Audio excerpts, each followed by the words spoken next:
নমস্কার, খুকুমনির রান্নাঘরে সবাইকে স্বাগত। আজকে আমি চলে এসেছি নতুন একটা রান্না নিয়ে, তেঁতুল দিয়ে কাঁকড়ার টক। তাহলে চলুন রান্নাটা শুরু করি।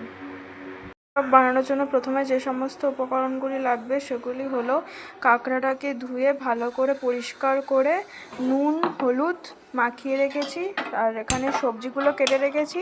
কুমড়ো, মিষ্টি আলু, কাঁচা লঙ্কা দেওয়া আছে, আর তেঁতুলটাকে আগে থেকে ভিজিয়ে রেখেছি। আর এখানে লাগবে হলুদ গুঁড়ো আর লঙ্কার গুঁড়ো, নুন, সর্ষের তেল। তেলটা গরম হয়ে গেছে, এর মধ্যে কাঁকড়াগুলো ভেজে নেবো এক এক করে।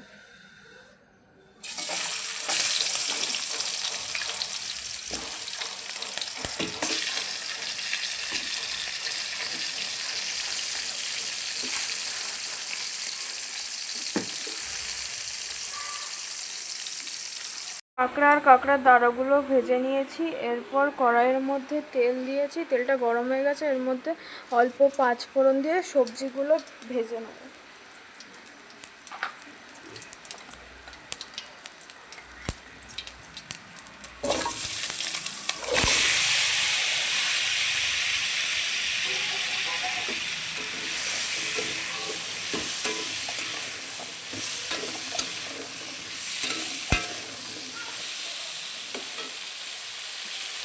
এর মধ্যে অল্প নুন দিয়ে দেবো, অল্প হলুদ,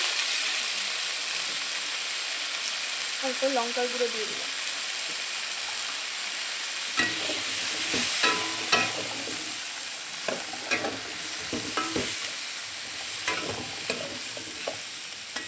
সবজিটা কষানো হয়ে গেছে, এরপর এর মধ্যে তেঁতুলের কাঠ আর অল্প জল দিয়ে ঢাকা দিয়ে সেদ্ধ করে নেব।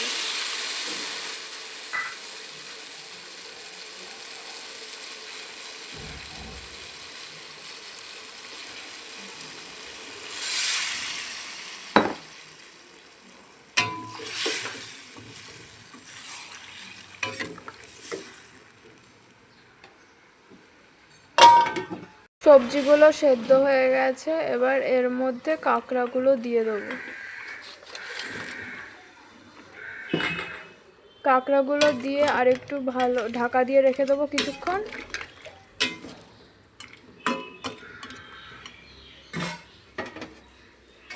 কাঁকড়ার টক হয়ে গেছে, এবার নামানোর আগে একটুখানি সর্ষের তেল দেবো আর নামিয়ে নেব। ভিডিও ভালো লাগলে লাইক, শেয়ার, কমেন্ট করে দেবেন। আরও নতুন নতুন রেসিপি দেখার জন্য সাবস্ক্রাইব করে পাশে থাকা বেল আইকনটি প্রেস করে অল নোটিফিকেশানটা অন করে দেবেন। Thank you.